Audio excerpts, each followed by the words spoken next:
Hey, Scrappy Peeps, Suzanna here today for ThermOWeb, and I am sharing with you this Christmas ornament layout.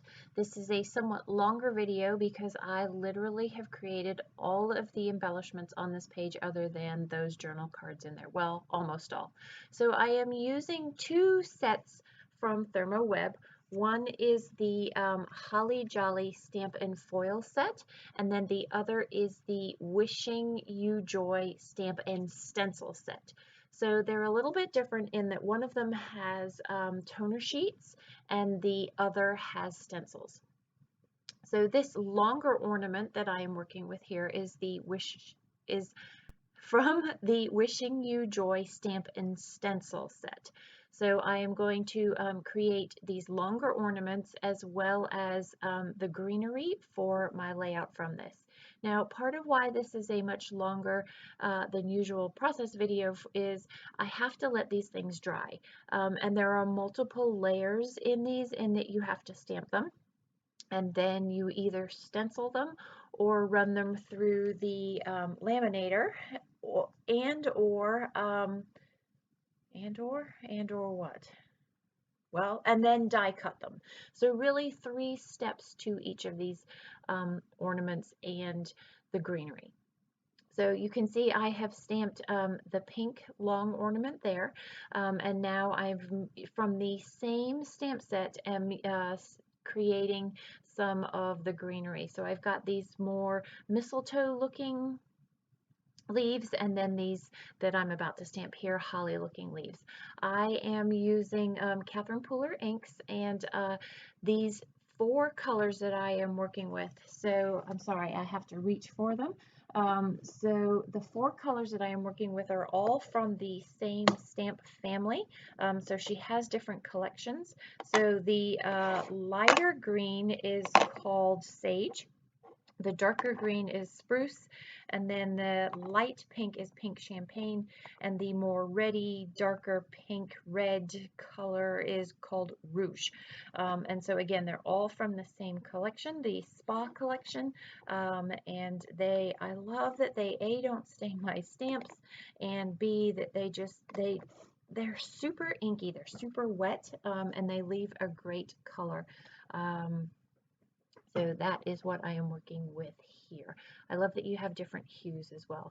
So I'm going back to that long stamp because I want to have a bunch of ornaments hanging from these branches that you'll see later on that I have created myself with a digital die cut machine, actually that. And so I have now stamped all of what I want to use from that particular collection. I do not have to do any stamping on the next ornament that I want to make. Something I have realized about this particular ornament, this long ornament from Wishing You Joy, is that if you stamp the black little ornament hanger thingy first, you don't get, it's a cleaner look. So I do recommend that you go ahead and stamp that before you do any of your amendments.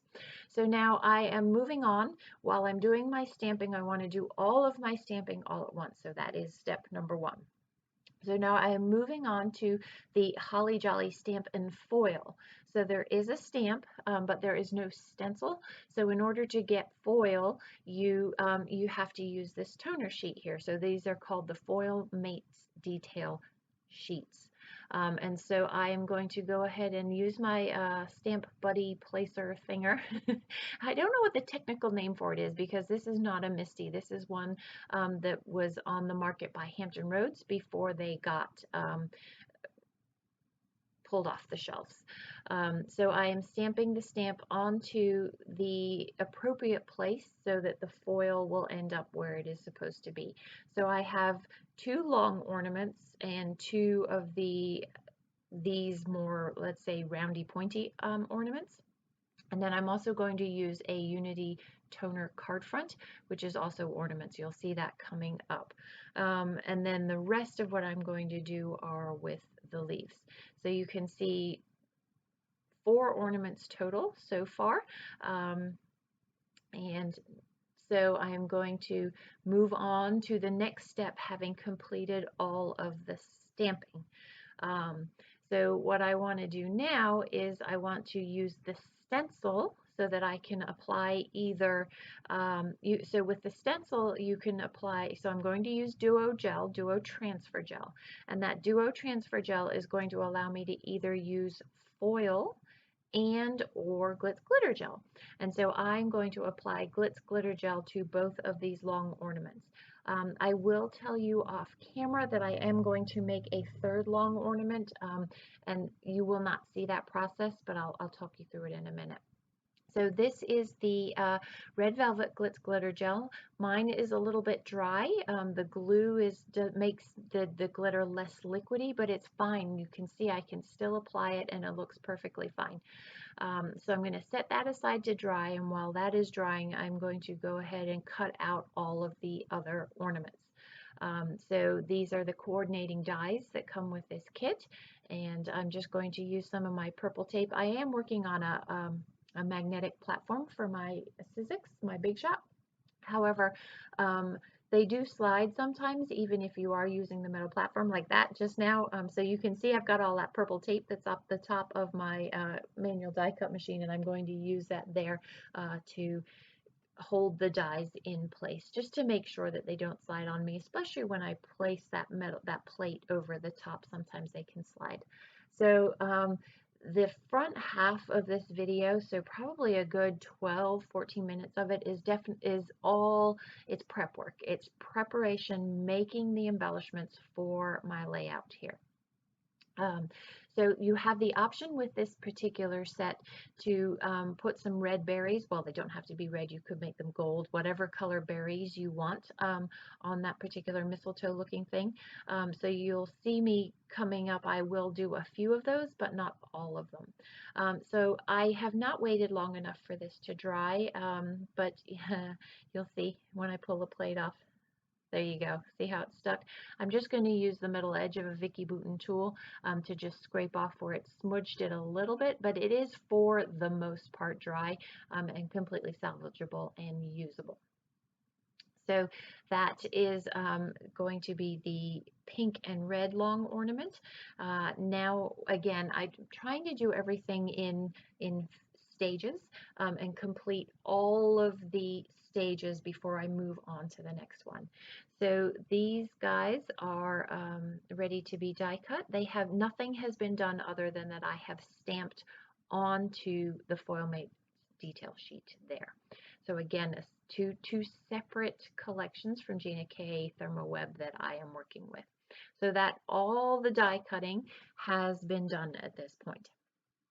So I want to, with this other ornament, long ornament, apply some more Glitz Glitter Gel, and so I'm going to apply gold. My gold has separated, so the glitter is sitting at the bottom and the glue is sitting at the top, so I do have to mix it up. But see how easy it is to spread? It's like spreading butter when it's more of that liquidy, gluey look. Still usable when it's not, but definitely easier to spread like this. And you'll see me in a second.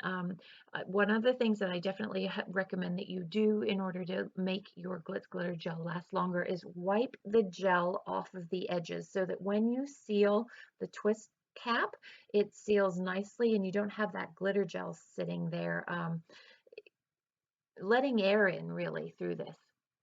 So while I've got the stencil out, I'm going to continue to keep stenciling. Again, this is my third phase. I have the transfer gel, the Duo Transfer Gel. So the nice thing about Duo Transfer Gel, you can either run it through a hot laminator, which I will do, and or you can also run it through your manual die cut machine. So for those leaves, I'm going to run those two particular holly leaves through my manual die cut machine with Flock. And what I'm doing here is applying that same Duo gel that I'm going to use with foil through my laminator when I run those the Holly Jolly Foil Mate detail sheets, those ornaments through. So I have warmed up my hot laminator.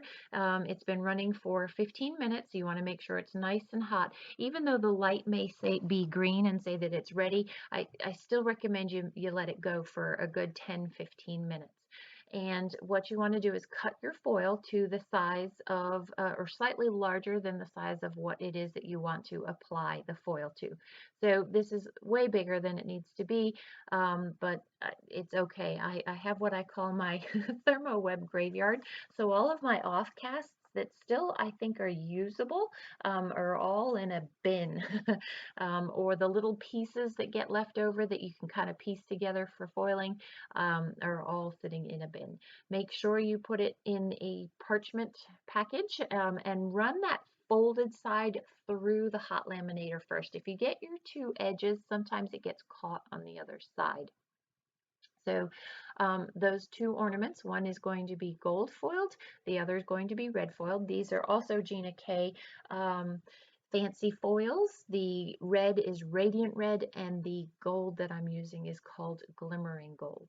So these are the gel. The duo gel is now dry. You have to make sure that it is clear in order for it to be ready for you. Otherwise, it'll just become this big puddle of mess. So there's a lot more gel that are on those leaves, so they're not ready to go, which is why I haven't run them through. I could run them through the laminator while I was doing the laminating, but I needed more time for them to dry, and so that is why I am going to save those to do a different process with.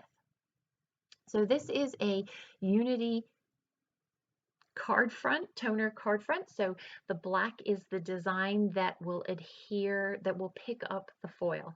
Same process as before. While that's running through, I'm going to go ahead and show you how you run the duoed stenciled elements through Big Shot. Dead easy. Just run it through and pull it and see how that picked up the green flock there.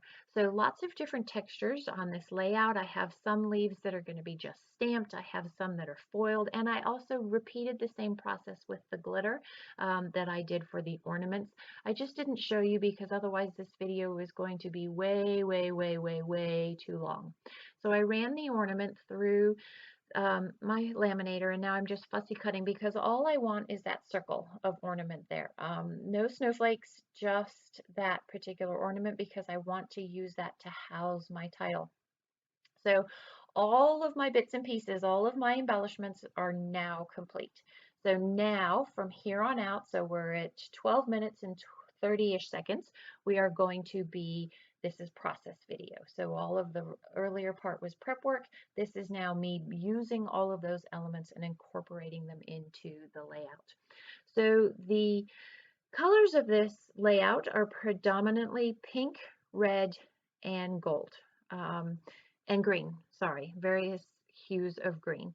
And so I like the way that this pattern paper from Fancy Pants just pulls it all together, and it allows me to put a header, and then I'm also going to put a footer at the very end onto this layout and ties it together. It also gives me, by putting that header up the top, somewhere for my branch to dangle from and look like a complete scene. So I'm just using my Gina K dot roller to adhere this down. Sometimes I would use my liquid adhesive, only it's too, I didn't want, liquid adhesive is very permanent. When you push it down, it pretty much sticks and it will not come up easily. What I like about my Gina K dot roller is while it is permanent, it doesn't become permanent until much later. So I can put things down on the page and pull them back up, and you can't see that I have done that. So I'm creating a fourth, fifth, sixth ornament using that square from Feed Your Craft. It's their Christmas collection. So it says, "'Tis the season to be jolly," and then in the middle is "Holiday Merriment." I just wanted something just a little bit different than all of the glitz and the glitter and the gel. And so it's dead easy to make your own ornament to go with those fun ThermOWeb ornaments by just using a circle cutter. And you could have just used regular pattern paper. And then I just used the little ornament topper hanger thinger, that thing right there, and I'm just going to fussy cut it because I don't want to pull out my die cut machine, my manual die cut machine again. You should see the explosion that was on my desk from creating this layout. I love the effect, but I'm telling you, it's pretty labor intensive. So I have hung my ornaments on my branch, and then I will decorate my branch, but I've decided that I want this big ornament on the other side. So from a design principle, you can see there's a lot of black in that photo, which I will tell you a little bit more about in a minute. And so having that huger chunk, yes, good English, Susanna, of white offset the photo nicely. I also liked the movement, the flow of this photo because I don't have a visual triangle. The flow of this movement is diagonal from the top right down to the bottom left of the photo here. So the photo is actually of ornaments. The title is called Drake's Flakes. Those are the name of the ornaments that I bought. Every year I go to a Christmas bazaar, and we have lived in Richmond coming up on 14, 15 years now, and I buy Drake's Flakes. So every year they release 6 new snowflakes. They're metal snowflake ornaments. And last year, Bazaar, that's the name of the bazaar that I go to. It happened, but Drake's Flakes didn't go, and so I ordered them. And so these are my flakes that I got in a different way than I normally do, and that's the story that I tell in my journaling here. So I made ornaments to go with my ornaments that I was scrapbooking. So I am just adhering everything down. You can see I figured out the placement of where everything is going to go, but now I want to adhere it. There's a lot of texture, lots of different textures that are in the layout, and I wanted to have a little bit of movement in the layout in that not all of the greenery is completely adhered down. You can see where I'm going to kind of crinkle up the edges, or for the holly leaves that are coming out of the journal cards, just the bottom edges of those are going to be put into the page. So I am using my super awesome iCraft giant foam roll to adhere some double-sided foam to the back of some of the ornaments, again, just to pop them up and give them a little bit of dimension up off the page there. So you can see that diagonal line that I was talking about from the top right down to the bottom left. I have put all the ornaments down, and now I want to just add a little bit of greenery to these branches. I don't want a lot. I have a mix of stamped on stamped leaves, holly leaves, as well as foil, no foil, flock on stamped, and then glitter on stamped leaves. So I don't want too many of them, just enough to add some greenery, so just a little bit of green to the branch there, and then go from there. So these 2 cards just add a little bit more color to the bottom. It also adds a little bit more weight to the bottom. I had a couple of flocked black stars from a Halloween layout that I made that I thought might be good to offset the black that is in the photo, but it's kind of bizarre. I just want to stick with the embellishments that I have here. So that's what you could see, that black star that I trialed. I am putting one little holly leaf behind that, one little mistletoe leaf behind one of the holly leaves there, and then the rest are just all going to be holly leaves of different textures throughout, and you'll see that. So that gold ornament that I put there is one that I did off camera.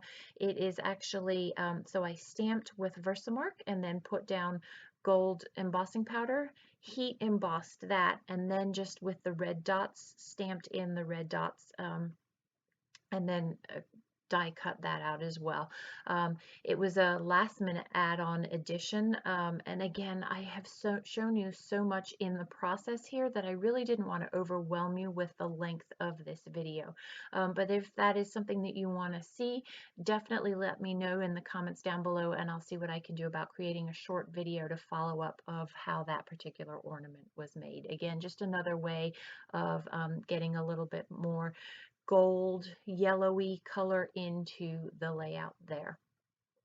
So this last ornament that I'm putting down is just also going to have a little bit of double-sided foam adhesive to pop that up off the circle. I do not put the title down on camera, but literally I'm just using that white space there to house it. The other thing that I do not do on camera is draw the strings or the lines that the ornaments are hanging off of. Literally all I do is take a ruler and one of my fine black pens and I draw a line up to the branch. It's dead easy. There's nothing skilled about doing that at all. So that is what happens there. So all of my greenery now is on the page, all of my ornaments are on the page. Now it's just a matter of filling in the bottom down there. So I have some sequins that I'm going to also add. I thought maybe I might add a little bit of something to the center of some of those ornaments, but it looks funny. And I really want you to appreciate the glitter and the shimmer. So with sequins, I really like using the Zot's Bling. They're double-sided dots that to adhere the sequins with. So I literally just pick up the sequin, stick it to the dot, which picks up the dot, and then place that down on the paper. So I am putting sequins on that particular ornament there, just a little bit more bling bling to that, my pinky ornament. And then these are clear sequins. Maybe they're white. They're not really clear. They're sort of opaque white, and using the Zot's Bling to adhere those down to the page. Now you can see I've got that glaring white space to the right-hand side of the embellishment. So I want to put a footer. So this is the strip that I cut off the top of that floral. So that's the plaid. The B side of that is going to go down the bottom, which I think grounds it super nicely. But then the problem becomes that I'm going to have, you'll see this empty space that is between the red card and then the holiday moments and memories. Do you see that little hole in there? It bothers me. And so my hope had been that I was going to have enough of the pattern paper to fill that, but it doesn't. So I'm going to keep working with it and find something that will fill that. In the meantime, I just want to add a little bit of black to the bottom here. I just feel like this grounds the layout a lot better. This is an old My Mind's Eye rub-on, back when you could use rub-ons and they actually went down like butter, and you could use your fingernail like I'm doing here to just put them down. So I have one little one left over and I'm going to fill that into that hole there, but see how it doesn't quite fill it? There's not enough of them. So I still have something to work out there. I want something in this space here, but I don't want to fill all of the space. I like white space in my layout. So I've got that big glitter star from Teresa Collins from way back when, and these are the dies that coordinate with the Christmas set that I punched that circle to create the holiday merriment ornament out of. And it says 'tis the season, and I like the way that it just adds a little bit of green to the bottom of the page there. And so it's almost like a staircase down from the photo to the journal card, slightly smaller, down to this little section right here that fills in the space just a little bit, but enough to leave it as white space and kind of give your eye a resting place from all the business there. And then I do fill in that gap. You'll see that in the close-ups right there. I'm going to use 2 of those holly leaves and then just a little gold foil circle. So these are the close-ups. Enjoy the close-ups. If you have any questions about the process that I went through or making of the ornaments, please don't hesitate to leave them in the box down below. Thanks for stopping in today. I hope you're doing well. Come back again soon. Take care.